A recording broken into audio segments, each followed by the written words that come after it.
Let's now move on to all the updates from France, where an aggressive pre-election debate and after that, rival presidential candidates are making a final push for votes with just 2 days to go before Sunday's election runoff. The two are back on the campaign trail. President Emmanuel Macron and far-right rival Marine Le Pen hit the roads in France's working-class heartlands. Macron visited a Paris suburb with a strong left-wing vote, and Le Pen went to the north of the country where she has a loyal following. During a visit to northern France, she addressed a crowd of about 4,000 supporters. Le Pen insisted that she had every chance of winning the election. Days before she faces him for the second time in a runoff vote, she said that a second term for Emmanuel Macron would spell social disaster. She urged supporters to get rid of the reign of arrogance and let her give back dignity to the people of France. She cast the election as a choice between nationalism and globalism. She also promised to address high-level living costs by providing aid and lowering taxes. Cost of living issue has resonated with voters throughout her campaign. Le Pen also zeroed in on controlling immigration. Her policies include a ban on Muslim headscarves in public as well. J'en ai assez, comme vous, de cet irrespect permanent.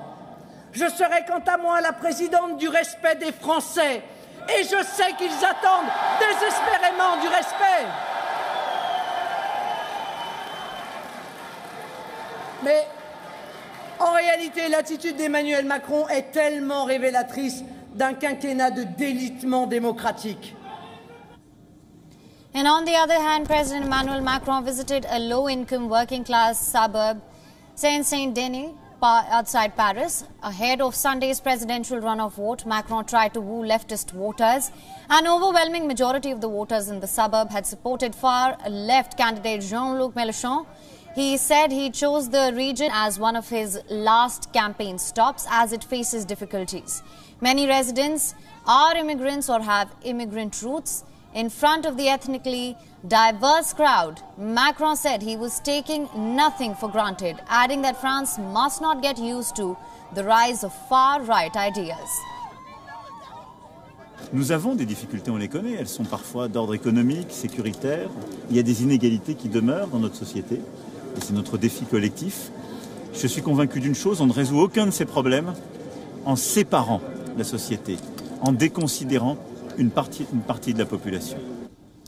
Now, Marine Le Pen is contending to be the first far-right leader of France, while Macron is hopeful of winning a second term. A Le Pen victory would have wider impact around the European Union, which she has vowed to radically reform if she wins. Now, the latest polls suggest that incumbent was gaining momentum. 3 separate surveys after the TV debate showed Macron's score either stable or slightly rising to reach between 55.5% and 57.5%. But they also put the turnout rate at between 72% and 74%, which would be the lowest for a presidential runoff since 1969. Even as Macron is seen holding up some 10 percentage points advantage over Le Pen, allies have warned that nothing is in the bag due to the large number of undecided voters. WION is now available in your country. Download the app now. Get all the news on the move.